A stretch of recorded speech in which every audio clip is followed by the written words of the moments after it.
Jemaat yang terkasih dalam Tuhan Yesus Kristus, salam damai sejahtera bagi kita semua. Majelis GKJ Cimahi dengan penuh sukacita mengucapkan selamat hari Minggu dan selamat mengikuti ibadah secara online ataupun ibadah bersama keluarga di rumah masing-masing. Kiranya ibadah yang kita lakukan saat ini berkenan di hadapan Tuhan dan kita mendapat berkat-Nya melalui ibadah ini. Sebelum kita melakukan ibadah bersama, kami ingin menyampaikan warta jemaat yang akan kami sampaikan adalah sebagai berikut. Pengumpulan persembahan. Pengumpulan persembahan bisa dilaksanakan dengan cara A. Ditransfer melalui Bank BRI, unit Pasar Atas Cimahi, dengan nomor rekening 4120 01 017947 534 atas nama Gereja Kristen Jawa Cimahi. Yang kedua, melalui ketua wilayah atau anggota majelis yang berada di wilayah masing-masing. Mohon perhatian segenap warga jemaat. Selanjutnya adalah ibadah kenaikan Tuhan Yesus. Rekaman ibadah dalam rangka memperingati kenaikan Tuhan Yesus ke surga akan ditayangkan pada hari Kamis tanggal 13 Mei 2021. Mohon perhatian segenap warga jemaat. Dan yang terakhir, dalam rangka merayakan Hari Raya Pentakosta, GKJ Cimahi akan mengadakan kebaktian penyegaran iman atau KPI melalui aplikasi Zoom yang akan dilaksanakan pada hari Minggu tanggal 23 Mei 2021 dengan tema Roh yang Memimpin pada Kebenaran. Yohanes 15 ayat 26 sampai 27 dan Yohanes 16 ayat 4 sampai 15. Mohon perhatian segenap warga jemaat. Baik Bapak Ibu yang terkasih dalam Tuhan Yesus Kristus, marilah kita bangkit berdiri, kita awali ibadah ini dengan memuji nama Tuhan dari Kidung Jemaat 3 bait 1 dan 3. Kami puji dengan riang.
Umat dan kasih Tuhan, mari kita kuduskan ibadah kita pada hari ini dengan pengakuan pertolongan kita adalah di dalam nama Tuhan yang telah menjadikan langit dan bumi.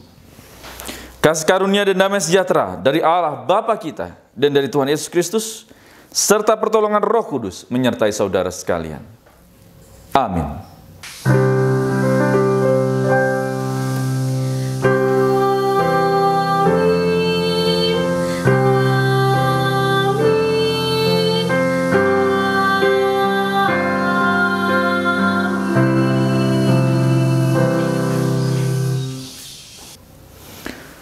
Umat dipersilakan duduk kembali.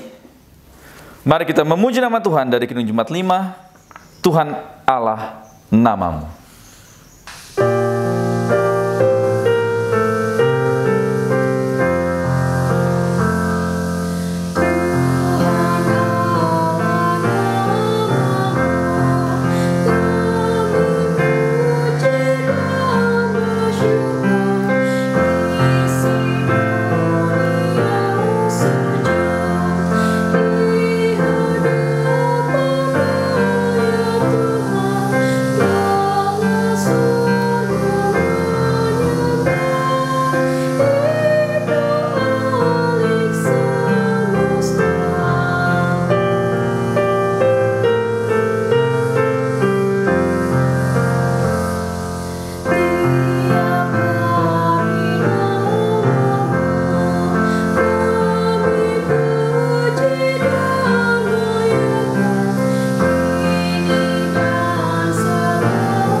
Pengakuan dosa. Saudara-saudara, saat ini kita diajak untuk mengakui dosa dan pelanggaran kita di hadapan Tuhan. Firman Tuhan dalam 1 Yohanes 4 ayat yang ke-7 menjadi dasar dalam pengakuan dosa. Saudara-saudaraku yang kekasih, marilah kita saling mengasihi, sebab kasih itu berasal dari Allah. Dan setiap orang yang mengasihi lahir dari Allah dan mengenal Allah. Jemaat, kami undang untuk berdoa secara pribadi.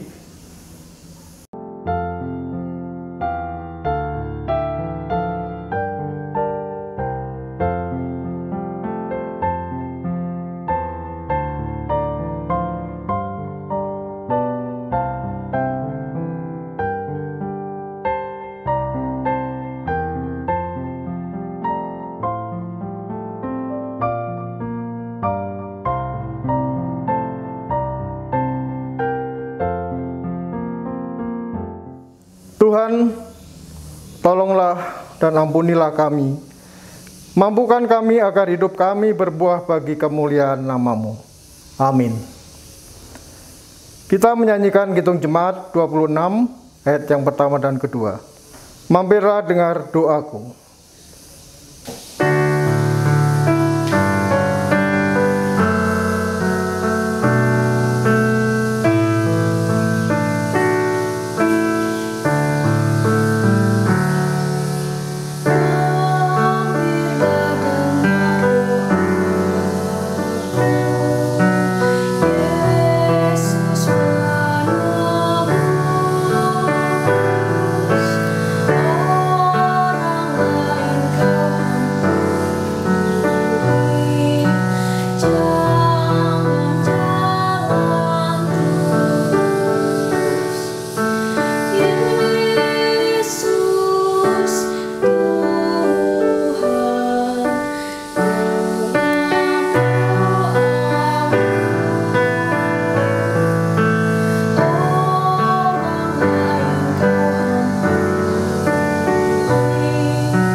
Jemaat, kami undang untuk berdiri.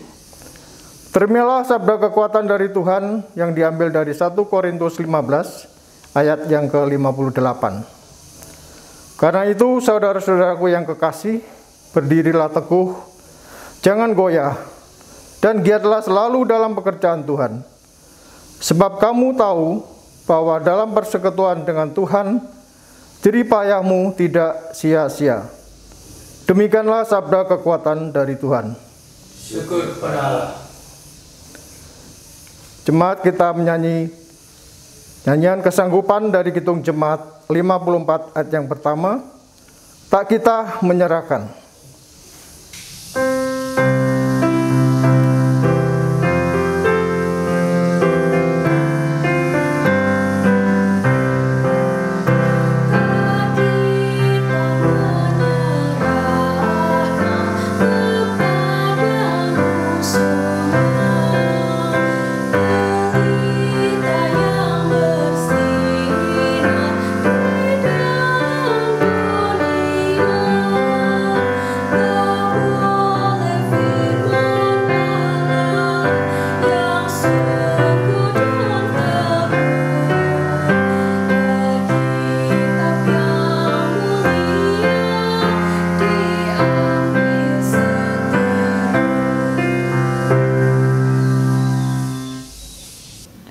jemaat dipersilakan duduk kembali. Sebelum kita mendengarkan firman Tuhan hari ini, mari kita bersatu dalam doa. Mari kita berdoa. Tuhan Allah Bapa kami, mengucap syukur saat ini di minggu pertama di bulan Mei. Tuhan berikan kasih penyertaan Tuhan, dan itu kami rasakan, sehingga kami dapat melewati setahap demi setahap pergumulan kami di tahun ini. Karena kami diajak untuk terus percaya dan tinggal di dalam Tuhan dalam kami menghadapi kehidupan. Dan firman-Mu ini jugalah yang menjadikan kami percaya akan kasih penyertaan Tuhan dalam hidup kami pribadi lepas pribadi. Dalam Kristus kami berdoa. Amin. Inilah Injil Yesus Kristus menurut kesaksian Yohanes pasal 15 ayat yang pertama sampai dengan yang ke-8. Yohanes pasal yang ke-15 ayat yang pertama sampai dengan yang ke-8. Akulah pokok anggur yang benar, dan Bapakulah pengusahanya. Setiap ranting padaku yang tidak berbuah, dipotongnya. Dan setiap ranting yang berbuah, dibersihkannya, supaya ia lebih banyak berbuah. Kamu memang sudah bersih karena firman yang telah kukatakan kepadamu. Tinggallah di dalam aku dan aku di dalam kamu. Sama seperti ranting tidak dapat berbuah dari dirinya sendiri kalau ia tidak tinggal pada pokok anggur. Demikian juga kamu tidak berbuah jikalau kamu tidak tinggal di dalam aku. Akulah pokok anggur dan kamulah ranting-rantingnya. Barang siapa tinggal di dalam aku dan aku di dalam dia, ia berbuah banyak. Sebab di luar aku kamu tidak dapat berbuat apa-apa. Barang siapa tidak tinggal di dalam aku, ia dibuang keluar seperti ranting dan menjadi kering. Kemudian dikumpulkan orang dan dicampakkan ke dalam api lalu dibakar. Jikalau kamu tinggal di dalam aku dan firmanku tinggal di dalam kamu, mintalah apa saja yang kamu kendaki dan kamu akan menerimanya. Dalam hal inilah Bapakku dipermuliakan, yaitu jika kamu berbuah banyak, dan dengan demikian kamu adalah murid-muridku. Demikianlah Injil Yesus Kristus. Yang berbahagia ialah mereka yang mendengarkan firman Allah, menghayatinya untuk memuliakan Kristus dalam kehidupan hari lepas hari. Haleluya.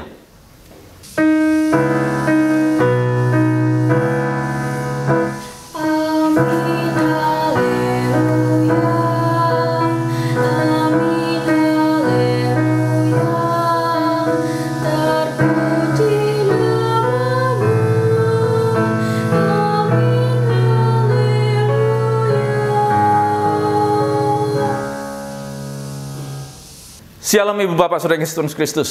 Tanggal 2 Mei hari ini, minggu pertama di bulan Mei, sudah kita masuki Ibu Bapak Saudara Yesus Kristus. Dan di tanggal ini juga secara nasional kita juga memperingati sebagai hari, ya tepat sekali, Hari Pendidikan Nasional. Tanggal 2 Mei bertepatan dengan kelahiran dari Bapak Pendidikan. Siapa dia? Ki Hajar Dewantoro, yang merupakan pelopor pendidikan di Indonesia. Dan salah satu filosofi dalam pendidikan yang beliau utarakan adalah, mungkin ibu bapak masih ingat di rumah, khususnya para guru gitu ya. Kalau dulu saya waktu sekolah negeri di di topi itu ada tulisan di bawahnya gitu ya. Apa yang menjadi moto atau semboyan filosofi dari pendidikan di Indonesia? Ing ngarso sung tulodo, ing madya mangun karso tutpuri handayani. Yang artinya lebih kurang seperti ini. Di depan memberi teladan, di tengah memberi bimbingan, di belakang memberi dorongan. Ya, inilah filosofi atau bahkan menjadi slogan untuk memajukan pendidikan di tanah air saat itu, dengan perjuangan-perjuangan para founding fathers kita. Dan dampaknya bagaimana? Ya pastinya kita rasakan saat ini.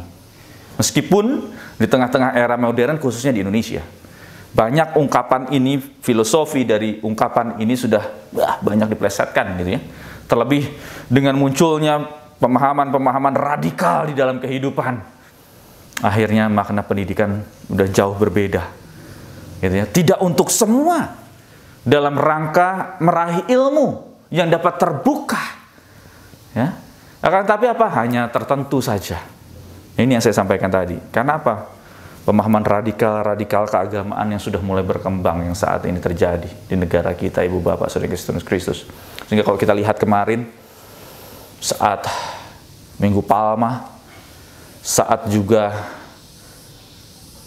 di Mabes Polri, apa itu? Justru anak-anak muda, anak-anak milenial semua yang menjadi pelaku teroris yang ada di Indonesia. Sangat miris, Ibu Bapak Saudara Kristus. Ibu Bapak Saudara Kristus, oleh sebab itu tema kita saat ini mencoba untuk mengulas itu semua. Percaya dan tinggal di dalam Yesus. Mengapa demikian? Ya, sama seperti yang saya sampaikan tadi di awal. Banyak anak milenial itu hanya sesaat. Dia melihat segala sesuatunya instan pinginnya. Gitu kan? Pingin cepat sukses, pingin kaya. Semuanya serba instan. Tidak ada proses jatuh bangun yang dilaluinya. Gitu kan? Ini yang terjadi, Bu Bapak Saudara Kristus. Percaya atau tidak, inilah yang terjadi. Ingin cepat sukses. Apa yang terjadi apa? Ya saat ini, coba kita lihat. Jual narkoba. Sukses karena dianggap sebagai kesuksesan itu adalah kekayaan. Ini yang kadang bahkan sering terjadi. Bahkan tidak hanya itu yang saya sampaikan tadi. Saat Minggu Palmarum yang lalu, ingin cepat masuk surga, katanya begitu. Apa yang terjadi? Bom bunuh diri. Nah ini kan yang salah kaprah dalam kehidupan pemahaman keagamaan dimanapun. Oleh sebab itu, percaya dan tinggal. Kata tinggal di dalam Yesus inilah yang menjadi kata kunci di dalam tema kita saat ini. Sehingga Yohanes 15, bacaan yang baru saja kita baca tadi, 1-8 merupakan monolog dari Tuhan Yesus yang mencoba menggunakan alegori kuno perjanjian lama dari Israel. Yaitu apa? Sebagai kebun anggur Tuhan. Kita ingat minggu lalu apa? Perumpamaan yang Yesus sampaikan untuk memperkenalkan jati dirinya. Ya, gembala yang baik. Nah saat ini Yesus pun mencoba untuk menyampaikan kepada konteks umat saat itu dengan pokok anggur. Bagi umat saat itu sangat mudah dicerna, tapi bagi kita bagaimana? Pastinya akan sangat berbeda konteksnya gitu ya. Dan Ibu Bapak Saudara yang kasih Tuhan Kristus, dari hal ini Tuhan Yesus pertama menawarkan. Ingat, menawarkan ayat 4. Tinggallah di dalam aku dan aku di dalam kamu. Yang pertama, Tuhan Yesus dalam pengajarannya selalu menawarkan. Tinggallah di dalam aku dan aku di dalam kamu. Tuhan Yesus tidak pernah memaksa dalam setiap pengajarannya. Justru dia menawarkan, memohon, ayo tinggallah. Sama seperti kita yang mungkin sedang bepergian, yang sudah cukup lama, karena tuan rumah ini tahu mungkin kita lelah, ditawarkan, ayo tinggallah di tempat ini. Sehingga apa? Keputusan ada di orang tersebut. Sudah welcome kok, sudah siap menerima kok. Yang menjadi masalah adalah dia mau menyambut atau tidak. Sehingga inilah yang luar biasa Ibu Bapak Saudara yang Kristus, ajaran Tuhan kita. Tinggallah di dalam aku dan aku di dalam kamu. Tuhan yang menawarkan ayo tinggal. Akan tetapi justru saat ini kita lihat banyak orang-orang yang sudah percaya meninggalkan dia. Bahkan diekspos pula. Nah, ini dia yang jadi masalah kan. Padahal Tuhan welcome, terbuka untuk siapa saja tanpa terkecuali. Ini. Pada saat kita sudah ada bersama dengan dia, oke Tuhan, saya mau bersama denganmu. Akan tetapi apa yang terjadi? Justru dia sendirilah yang meninggalkan Tuhan. Dan tidak hanya itu, Ibu Bapak Saudara yang kasih Tuhan Kristus, kalau kita lihat di dalam bacaan kita, ayat yang ketiga, kamu memang sudah bersih karena firman Allah yang telah kukatakan kepadamu. Tuhan Yesus sudah menyatakan. Bagian yang kedua ini menarik. Ibu Bapak Saudara dan saya memang sudah bersih di dalamnya. Akan tetapi saat tinggal bersama dengan Allah berarti ada konsekuensi. Apa itu? Mau dirawat. Bukan diruat ya, tapi dirawat. Dalam rangka dirawat Allah adalah dia mau dibersihkan. Nah, ini yang menarik. Karena mau dirawat berarti dia mau dibersihkan. Jikalau ada yang kotor berarti harus digosok dengan baik. Dibersihkan dengan baik sehingga menjadi kinclong lagi, menjadi bersih lagi, menjadi bagus lagi.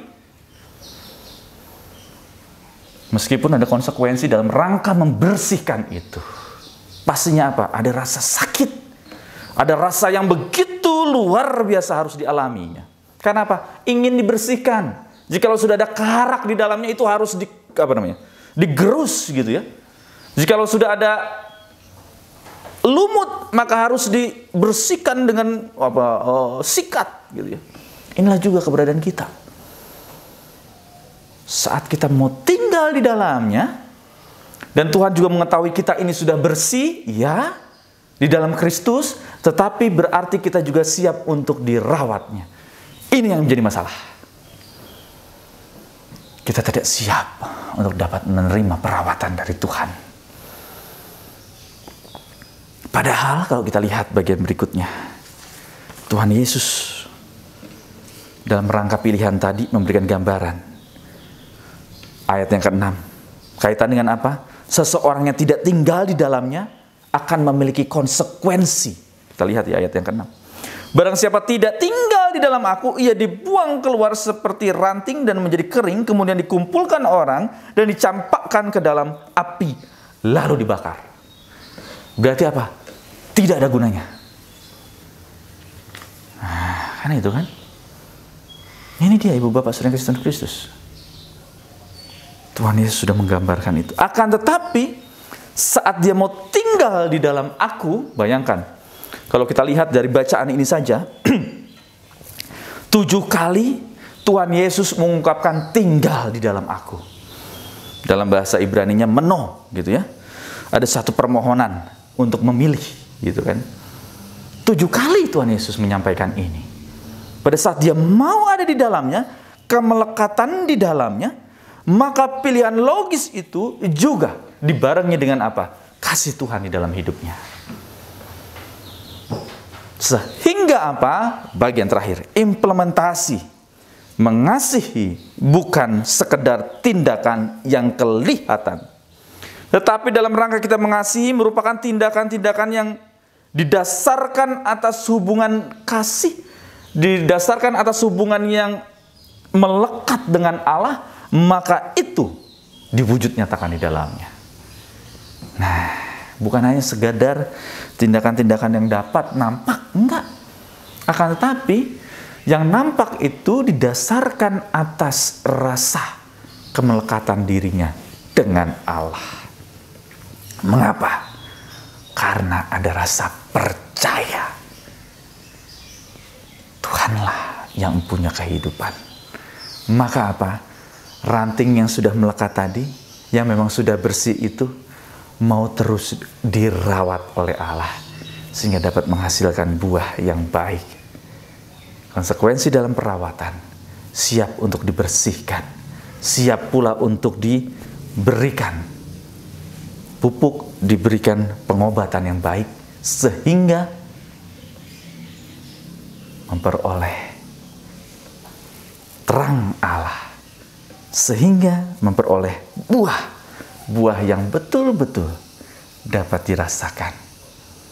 Dan kembali seperti sapaan firman Tuhan hari ini, Tuhan Yesus menawarkan itu. Tinggallah di dalam aku, sehingga mau tidak ibu bapak saudara dan saya tinggal di dalam kasih Allah. Amin.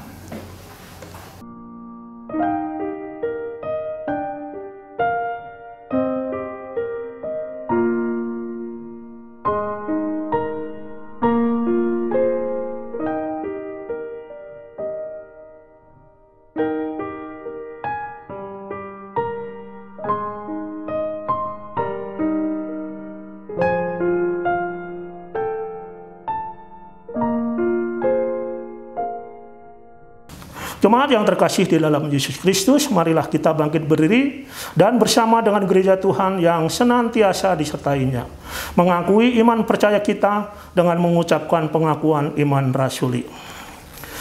Aku percaya kepada Allah, Bapa yang Maha Kuasa, Khalik langit dan bumi, dan kepada Yesus Kristus, Anak yang tunggal Tuhan kita, yang dikandung daripada Roh Kudus, lahir dari anak darah Maria, yang menderita di bawah pemerintahan Pontius Pilatus, disalibkan, mati dan dikuburkan, turun ke dalam kerajaan maut. Pada hari yang ketiga, bangkit pula dari antara orang mati, naik ke surga, duduk di sebelah kanan Allah, Bapa yang Maha Kuasa, dan akan datang dari sana untuk menghakimi orangnya hidup dan yang mati.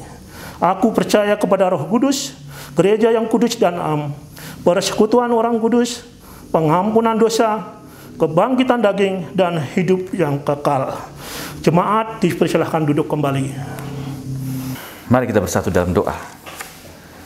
Tuhan Allah Bapa kami yang kami sembah dalam kerajaan surga yang mulia, untuk dapat percaya dan mempercayakan kehidupan bersama dengan Tuhan di tengah-tengah pergumulan, di tengah-tengah kehidupan yang penuh dengan tantangan, sangat sulit.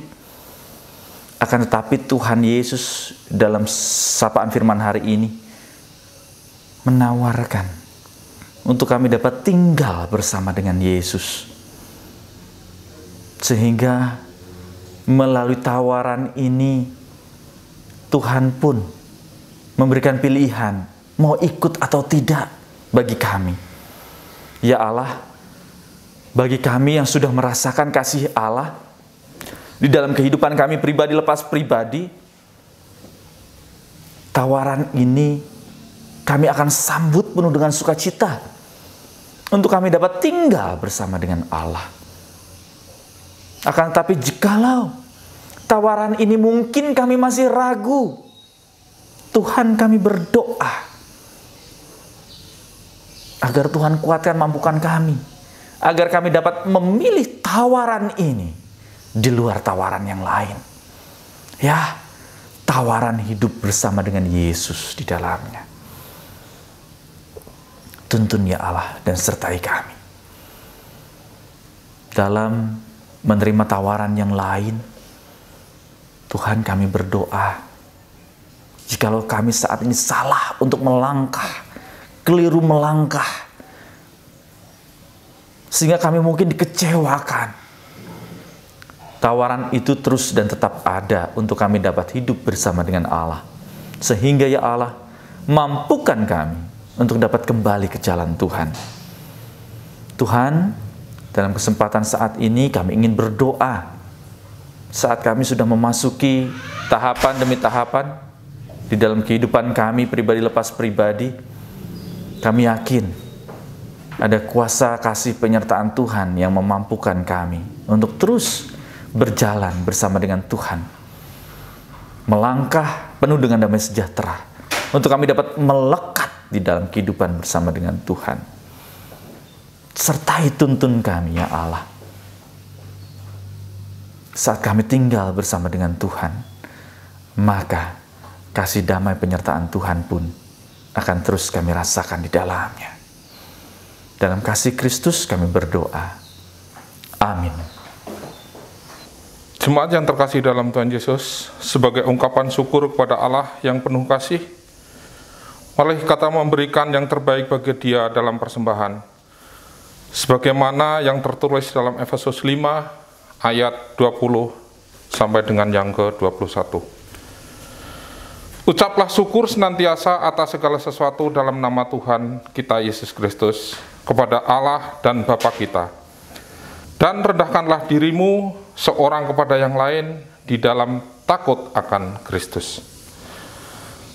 Sambil kita mengaturkan persembahan, kita memuji nama Tuhan dari Kidung Jemaat 367, bait yang pertama. Padamu Tuhan dan Allahku.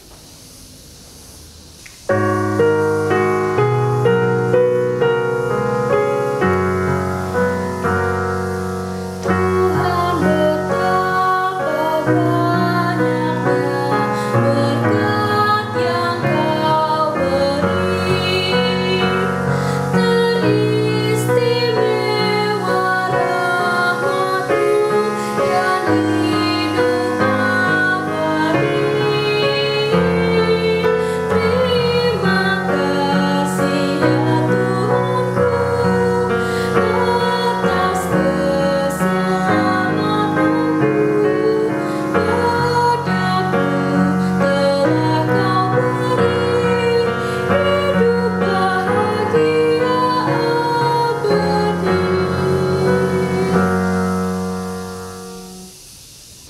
Jemaat dimohon untuk bangkit berdiri. Mari kita haturkan persembahan di dalam doa. Segala ungkapan syukur kami naikkan hanya kepadamu Bapa di sorga. Oleh karena kasih dan penyertaan-Mu, boleh kami terima dan nikmati hingga saat ini. Kami tahu dan kami menyadari ya Tuhan, bahwa setiap berkat yang kami terima dalam kehidupan kami itu semua daripada-Mu saja ya Allah. Tak lupa kami juga berterima kasih atas firman yang telah kami terima pada saat ini. Kiranya firman yang telah kami dengarkan tadi dapat menjadi kekuatan dan menjadi rema dalam kehidupan kami. Dan kami juga dapat menjadi penerang dunia, pengabar firman-Mu. Tuhan Allah Bapa kami bersyukur dan berharap kepadamu. Apa yang kami alami dalam kehidupan kami bukan kebetulan, tapi semua atas seizin-Mu ya Tuhan. Bapa di surga, tadi pun kami telah memberikan sedikit dari apa yang kami punya. Kiranya Engkau memberkati tangan-tangan yang telah memberi menurut kerelaan hati kami. Kiranya Engkau memberkati persembahan ini, agar dapat menyenangkan hati-Mu dan dapat dipakai untuk memperluas kerajaan-Mu di muka bumi ini. Ya Allah Bapa, inilah doa yang kami naikkan kepadamu, yang kami alaskan hanya di dalam nama Tuhan kami Yesus Kristus yang telah mengajar doa Bapa kami. Bapa kami yang ada di surga, dikuduskanlah namamu. Datanglah kerajaan-Mu, jadilah kehendak-Mu di bumi seperti di surga. Berikanlah kami pada hari ini makanan kami yang secukupnya, dan ampunilah kami akan kesalahan kami, seperti kami juga mengampuni orang yang bersalah kepada kami. Dan janganlah membawa kami ke dalam pencobaan, tetapi lepaskanlah kami daripada yang jahat. Karena Engkaulah yang punya kerajaan dan kuasa dan kemuliaan sampai selama-lamanya. Amin. Sebagai ungkapan syukur kita, mari kita menyanyikan lagu pengutusan dari Kidung Jemaat 376. Ikut dikau saja Tuhan.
Umat yang dikasihi Tuhan Yesus Kristus, bertolong-tolonglah untuk menghadirkan damai sejahtera Allah di dalam kehidupan ini dan kini. Terimalah berkat dari Tuhan. Tuhan memberkati engkau dan melindungi engkau. Tuhan menyinari engkau dengan wajahnya dan memberi engkau kasih karunia. Tuhan menghadapkan wajahnya kepadamu dan memberi engkau damai sejahtera. Amin.